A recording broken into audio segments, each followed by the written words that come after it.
In this video, you are going to learn how to write the summary of the poem Grandma Climbs a Tree. This poem has been written by Ruskin Bond.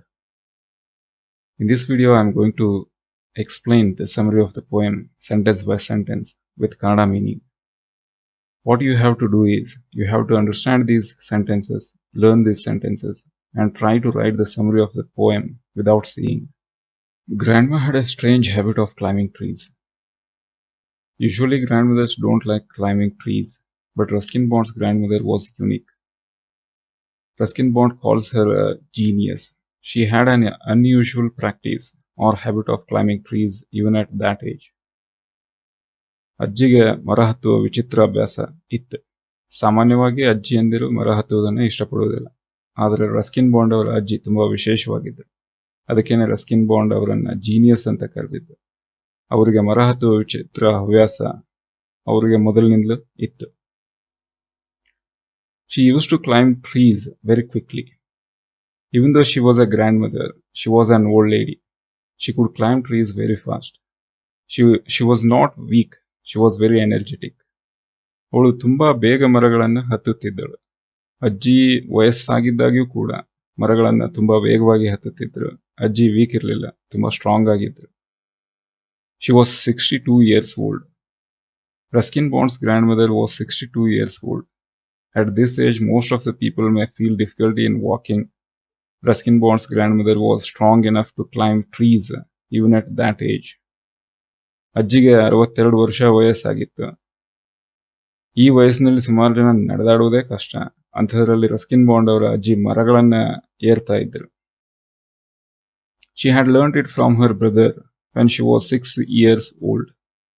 Who taught her to climb trees? When did she learn climbing trees?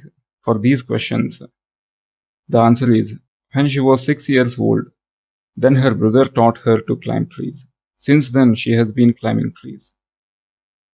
ಅವಳಿಗೆ 6 ವರ್ಷ ಆಗಿದ್ದಾಗ ತನ್ನ ಸಹೋದರನಿಂದ ಮರ ಏರುವುದನ್ನ ಕಲ್ತಿದ್ಲು. So ಅಜ್ಜಿಗೆ ಮರ ಏರೋದನ್ನ ಯಾರು ಕಲಿಸಿದ್ರು ಮತ್ತೆ ಯಾವಾಗ ಕಲಿತ್ಲು ಅಂತ ಕೇಳೋದಾದ್ರೆ, ಅಜ್ಜಿ ತನ್ನ ಸಹೋದರನಿಂದ ಮರ ಹತ್ತುವುದನ್ನು ಕಲ್ತಿದ್ಲು. ಮತ್ತೆ ಅಂದಿನಿಂದಲೂ ಕೂಡ ಅಜ್ಜಿ ಮರವನ್ನ ಏರೋದನ್ನ ಅಭ್ಯಾಸ ಮಾಡಿಕೊಂಡಿದ್ಲು.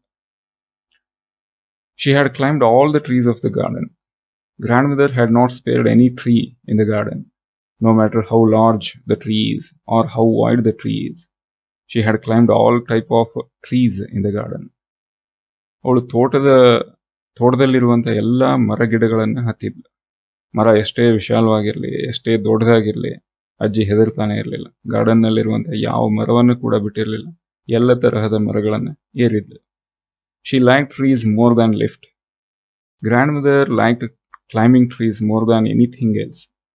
Lift is used for going up and down in a particular building. Grandmother did not like the lift. She liked trees more. ಅವಳು ಅಜ್ಜಿ ಲಿಫ್ಟ್ಗಿಂತಲೂ ಮರಗಳನ್ನು ಹೆಚ್ಚು ಇಷ್ಟಪಡ್ತಾ ಇದ್ಲು. ಅಜ್ಜಿ ಬೇರೆ ಯಾವುದೇ ವಸ್ತುವಿಗಿಂತಲೂ ತುಂಬಾ ಇಷ್ಟವಾಗಿದ್ದು ಯಾವುದಂತಂದ್ರೆ ಮರ ಹತ್ತೋದು.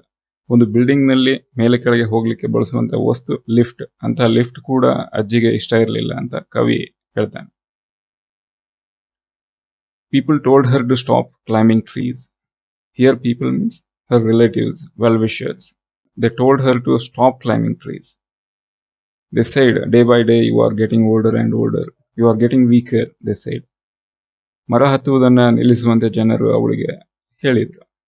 ಅಜ್ಜಿ, ನಿನಗೆ ವಯಸ್ಸಾಯ್ತು, ನಿನಗೆ ಶಕ್ತಿ ಕಡಿಮೆ ಆಗ್ತಾ ಇದೆ, ಈ ವಯಸ್ಸಲ್ಲಿ ಮರ ಏರೋದು ಒಳ್ಳೆಯದಲ್ಲ ಅಂತ ಅಜ್ಜಿಗೆ ಅವರ ಸಂಬಂಧಿಕರು ಮತ್ತೆ ಹಿತೈಷಿಗಳು ಹೇಳಿದರು. People feared that one day grandma would fall. Grandma is becoming older day by day. She is becoming physically weak, so they feared she is going to fall off the tree one or the other day. ಮುಂದೊಂದು ದಿನ ಅಜ್ಜಿ ಮರದ ಮೇಲಿಂದ ಬೀಳಬಹುದು ಅಂತ ಜನ ಭಯಗೊಂಡಿದ್ರು. Because she had become old. Why the people were fearing is because she had become old. As one gets old, one loses his or her strength. It was the reason for their fear. ಯಾಕೆಂತಂದ್ರೆ ಅವಳಿಗೆ ವಯಸ್ಸಾಗಿತ್ತು. ವಯಸ್ಸಾದಂತೆ ಒಬ್ಬ ವ್ಯಕ್ತಿಗೆ ಶಕ್ತಿ ಕಡಿಮೆ ಆಗುತ್ತಾ ಹೋಗುತ್ತಾ, ಹಾಗಾಗಿ ಜನ ಭಯಪಟ್ಟಿದ್ರು. But grandma did not stop climbing trees. ಜನ ಅವಳಿಗೆ ತುಂಬಾ ಹೇಳಿದ್ರು, ಆದ್ರೆ ಅಜ್ಜಿ ಕೇಳಲಿಲ್ಲ. People told her to stop climbing trees many times, but she did not listen to them. She did not stop climbing trees. She kept on climbing trees even at the age of 62. 62 ವಯಸ್ಸಲ್ಲೂ ಕೂಡ ಅಜ್ಜಿ ಮರ ಏರುವುದನ್ನ ಅಭ್ಯಾಸ ಮಾಡಿಕೊಂಡೇ ಇದ್ಲು. ಆದ್ರೆ ಅಜ್ಜಿ ಮರ ಹತ್ತುವುದನ್ನ ನಿಲ್ಲಿಸ್ಲಿಲ್ಲ. ಜನ ಅಜ್ಜಿಗೆ ಮರ ಹತ್ತುವುದನ್ನು ನಿಲ್ಲಿಸ್ಲಿಕ್ಕೆ ಸುಮಾರು ಸರಿ ಹೇಳಿದ್ರು. ಆದ್ರೆ ಅಜ್ಜಿ ಕೇಳಲಿಲ್ಲ, ಮರ ಹತ್ತುವುದನ್ನ ನಿಲ್ಲಿಸಲೇ ಇಲ್ಲ. One day, Grandma climbed a tree, but she could not come down. As people had feared, Grandma climbed a tree, but she was unable to come down because she had become physically weak. ಒಂದು ದಿನ ಅಜ್ಜಿ ಮರ ಹತ್ತದನ್ನ ಹತ್ತಿಬಿಟ್ಲು, ಆದ್ರೆ ಕೆಳಗೆ ಇಳಿಲಿಕ್ಕೆ ಆಗ್ಲಿಲ್ಲ. ಜನ ಭಯಪಟ್ಟಂತೆ ಅಜ್ಜಿ ಒಂದು ದಿನ ಮರ ಏರಿದ ಮೇಲೆ ಇಳಿಲಿಕ್ಕೆ ಆಗ್ಲಿಲ್ಲ. ಅಜ್ಜಿ ದೈಹಿಕವಾಗಿ ಅಶಕ್ತಳಾಗಿದ್ಲು, ಹಾಗಾಗಿ ಮರದಿಂದ ಇಳಿಲಿಕ್ಕೆ ಕಷ್ಟ ಆಯ್ತು. People saved her. As she was unable to come down from the tree, people came and rescued her. They brought her down. ಅಜ್ಜಿಗೆ ಮರದಿಂದ ಇಳಿಲಿಕ್ಕೆ ಆಗದೆ ಇದ್ದಿದ್ರಿಂದ ಜನ ಬಂದು ಅವಳನ್ನ ಕೆಳಕ್ಕೆ ಇಳಿಸಿದ್ರು. Doctor suggested her to take rest for a week. After checking her, the doctor told her to take rest for a week. The doctor told Grandma not to climb trees for a week. ವೈದ್ಯರು ಅಜ್ಜಿಯನ್ನು check ಮಾಡಿ ಒಂದು ವಾರ ವಿಶ್ರಾಂತಿ ತಗೊಳ್ಳಿಕ್ಕೆ ಹೇಳಿದರು. ಒಂದು ವಾರ ಮತ್ತೆ ಮರ ಹತ್ತೋದು ಬೇಡ ಅಂತ ಕೂಡ ಹೇಳಿದರು. Grandma did not like being in bed for a week. Grandma always liked climbing trees. Staying in bed for a week was just like staying in jail for her. ಅಜ್ಜಿ ಯಾವಾಗಲೂ ಮರ ಇರೋದನ್ನ ಇಷ್ಟಪಡ್ತಾ ಇದ್ಲು. ಒಂದು ವಾರ ಬೆಡ್ನಲ್ಲಿ ಇರೋದು ಅವಳಿಗೆ ಜೈಲಿನಲ್ಲಿ ಇದ್ದಂತೆ ಅನುಭವ ಆಯಿತು. ಒಟ್ಟಿನಲ್ಲಿ ಅಜ್ಜಿಗೆ ಒಂದು ವಾರ ಹಾಸಿಗೆಯಲ್ಲಿ ಇರೋದು ಇಷ್ಟ ಇರಲಿಲ್ಲ. When she became strong, she said that she is not going to stay in bed. After taking rest for a few days, Grandma became strong. Grandma said that she is not going to stay in bed anymore. ಸ್ವಲ್ಪ ದಿನ ವಿಶ್ರಾಂತಿ ತಗೊಂಡ ಮೇಲೆ ಅಜ್ಜಿ ಸ್ವಲ್ಪ strong ಆದ್ಮೇಲೆ ಅಜ್ಜಿ ನಾನಿನ್ನು ಹಾಸಿಗೆಯಲ್ಲಿ ಇರೋದಿಲ್ಲ ಅಂತ ತನ್ನ ಮೊಮ್ಮಗನಿಗೆ ಹೇಳಿದ್ಲು. Grandma called her son. Her son means here Ruskin Bond's father. She called him to tell something. ಅಜ್ಜಿ ತನ್ನ ಮಗನನ್ನ ಕರೆದ್ಲು, ಅವನಿಗೆ ಏನೋ ಹೇಳಿಕ್ಕೆ ಕರೆದ್ಲು. ಇಲ್ಲಿ ಮಗ ಅಂತಂದ್ರೆ ರಸ್ಕಿನ್ ಬಾಂಡ್ ಅವರ ತಂದೆ. She told him that she wants a house on a treetop. ಅಜ್ಜಿ ತನ್ನ ಮಗನನ್ನ ಕರೆದು ಏನ್ ಹೇಳಿದ್ಲು ಅಂತಂದ್ರೆ, Grandma told her son. Her son means poet Ruskin Bond's father. She wanted a house on a treetop. She was fed up with taking rest for a week. ಅಜ್ಜಿಗೆ ಒಂದು ವಾರ ಬೆಡ್ನಲ್ಲಿ ಇದ್ದು ಸಾಕಾಗಿತ್ತು. ಅಜ್ಜಿ ತನ್ನ ಮಗನನ್ನ ಕರೆದು ನನಗೆ ಮರದ ಮೇಲೇನೆ ಒಂದು ಮನೆ ಬೇಕು ಅಂತ ಹೇಳಿದ್ಲು. Father agreed to build the house on a treetop. Ruskin Bond's father was a good person. He was obedient to his mother. So he agreed to build a house for her on the treetop. Ruskin Bond ಅವರ ತಂದೆ ಒಳ್ಳೆಯ ವ್ಯಕ್ತಿಯಾಗಿದ್ರು, ಮತ್ತೆ ಅವರು ತಮ್ಮ ತಾಯಿಗೆ ತುಂಬಾ ವಿಧೇಯರಾಗಿದ್ರು. ಹಾಗಾಗಿ ಅಜ್ಜಿಗೋಸ್ಕರ ಮರದ ಮೇಲೆ ಒಂದು ಮನೆಯನ್ನ ಕಟ್ಟಿಕೊಡ್ಲಿಕ್ಕೆ ಅವರು ಒಪ್ಪಿದ್ರು. With the help of the poet, father built a tree house. Poet's father completed building the house on the treetop.